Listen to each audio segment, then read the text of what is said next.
식사요법 골격계 질환부터 한번 시작해 볼게요.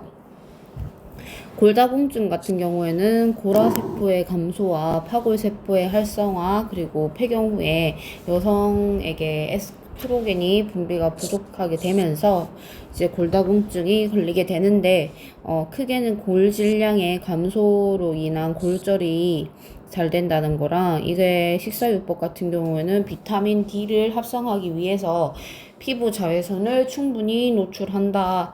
그리고 칼슘 같은 경우는 1200에서 1500 밀리그램을 섭취하고 인과 비율은 1대1로 섭취하는 것이 좋다. 동물성 단백질이 그리고 식이섬유, 칼슘 배설을 촉진하기 때문에 적정량을 제한하고 우유 및 유제품을 권장을 한다. 골연화증 같은 경우에는 칼슘과 비타민 D의 결핍증이라고 할 수 있고, 자외선을 노출 차단하고 장애염증 또는 흡수불량증을 나타내는데, 이 증상으로는 뼈의 통증, 유연화, 근육 약화 등이 있고, 이 식사요법에는 양질의 단백질과 우유에 칼슘을 섭취를 한다는 거. 구루병 같은 경우에는 뼈에 이상이 있는 병인데, 말 그대로 뼈가 굽거나 뭐 이상이 생기는 병이라 할 수 있고, 이것 또한 비타민 D의 섭취 부족과 자외선 차단, 그리고 칼슘 섭취 부족, 잉인의 섭취 부족, 신장 기능에 저하하고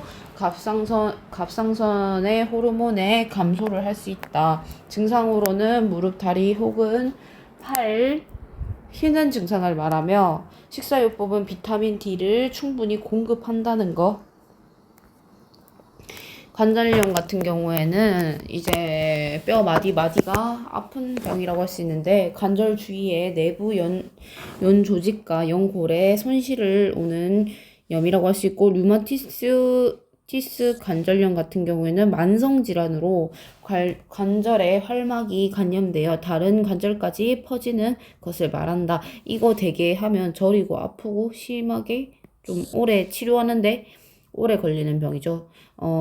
식사요법 같은 경우에는 양질의 단백질을 충분히 섭취하고 과체중이나 비만이 잘 나타내고, 그리고 빈혈 같은 경우에는 철분 대사나 손상을 일으키는 것으로 병세의 호정에 따라 이제 자연스럽게 회복도 가능하다. 걷기 운동, 무릎 주변 강화 운동을 많이 시키고, 통풍 같은 경우에는 이게 조금 잘 나오는 편인데, 요산의 가인에 생성되어 배설이 저하로 인해 체내에 요산이 축적되는 거죠. 식사요법 같은 경우에는 체중을 유지하거나 10% 체중이 감소되고, 그리고 동물성 지방을 섭취를 피하고, 그리고 수분을 충분히 섭취하고 고퓨린식을 제한한다. 이 종류에는 고퓨린식이 뭐냐는 종류까지 좀 알아두면 좋을 것 같은데, 이제 멸치, 고기 국물간, 콩팥이에요. 소고기, 그리고 이제 청어, 조개가 있는데, 어떻게 나오냐. 통풍에 걸린 사람이 먹으면 안 되는 것은, 먹어도 되는 것은, 이런 식으로 나올 수가 있어요. 그렇기 때문에 이거를 좀 알아두시고 들어가시면 되고, 저푸른식 같은 경우에는 곡류, 달걀, 우유, 치즈, 그리고 아이스크림 있다는 거 알아두시면 되고, 소변의 알칼리도를 유지하기 위해 채소와 과일을 권장한다는 거. 나트륨과 칼륨을 제한하고 요산의 침전을 촉진한다.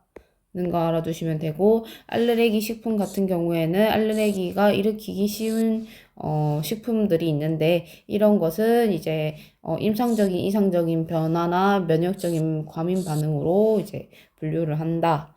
그리고 알레르기 반응 같은 경우에는 보통 찬 우유가 이제 뜨거운 우유보다 많이 발생을 하고, 흰살 생선보다는 붉은살 생선이 조금 더 알레르기 반응에 더 많이 반응을 한다는 거 알아두시면 될 것 같고, 그리고 동물성 단백질이나 이제 곰팡이 핀 식품, 그리고 삶아서 담가놓은 채소 등 이제 알레르기가 일으키기 쉽다는 거 알아두시면 되고, 알레르기는 보통으로 이렇게 이제 급식에 식단을 짜게 되면 이제 그거를 기호를 표시하게 되는데, 근데 워낙 거의 유발하는 식품이 많기 때문에 그냥 한번 보고 지나가시면 될 것 같고, 뭐 소화가 발생이 높은 식품 중 우유가 최고 많고, 다음에 초콜릿, 콜라, 옥수수, 달걀, 콩류, 귤, 그리고 토마토, 밀가루, 그리고 사과, 바나나 종류가 있다는 거 그냥 알아두시면 될 것 같고.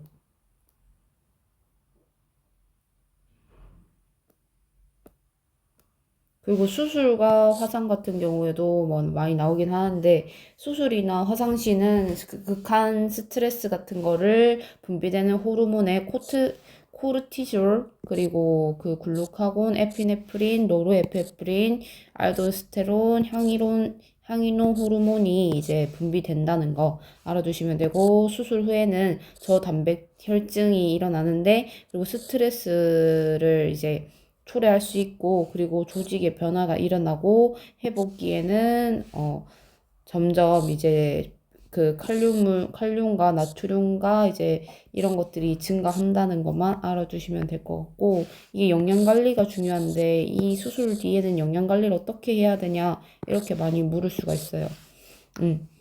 합병증을 위험도가 높은 환자의 선별 기준으로는 혈장 알부민으로 이제 선별을 하고 고당질식을 하고, 그리고 일반적으로 8시간 뭐 전부터 경구 음식물을 섭취하는 것을 금지한다. 그리고 화상적인 이제 생리 변화 같은 경우에는 이제 이렇게까지는 잘 안 나오고, 영양 관리가 정말 중요하다는 거. 에너지 요구량 같은 경우에는 확실히 뭐 그 화상의 정도에 따라 하고, 그리고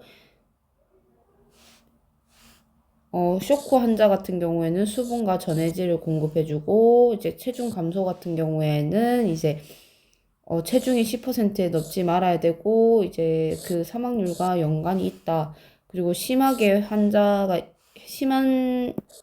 화상 환자 같은 경우에는 고에너지식, 고단백식, 그리고 고비타민식, 고당질식, 그리고 수분과 전해질을 공급해준다.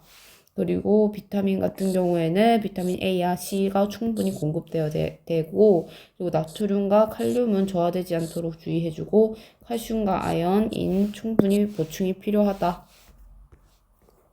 암 같은 경우에는 보통 잘 나올 수 있는데, 암은 보통 훈연식품 같은 거, 그리고 흡연을 하고, 과음을 하고, 그리고 여러 가지 이제 이런 종류로 인해서 발생을 할 수 있는데, 보통 위암 같은 경우는 자극적인 음식 때문에 많이 되고, 대장암 같은 경우는 저섬유식, 고지방식 같은 걸로, 그 감암 같은 경우에는 알코올, 그리고 유방암, 전립선 같은 경우는 고지방식, 고열량식이라 할 수 있다.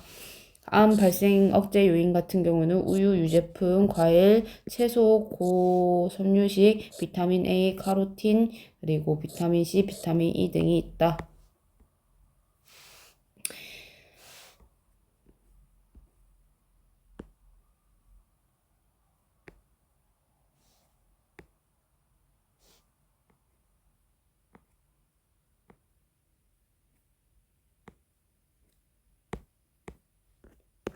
네, 오늘은 여기까지 하고 식사요법 위주로만 공부를 많이 하시면 될 것 같습니다.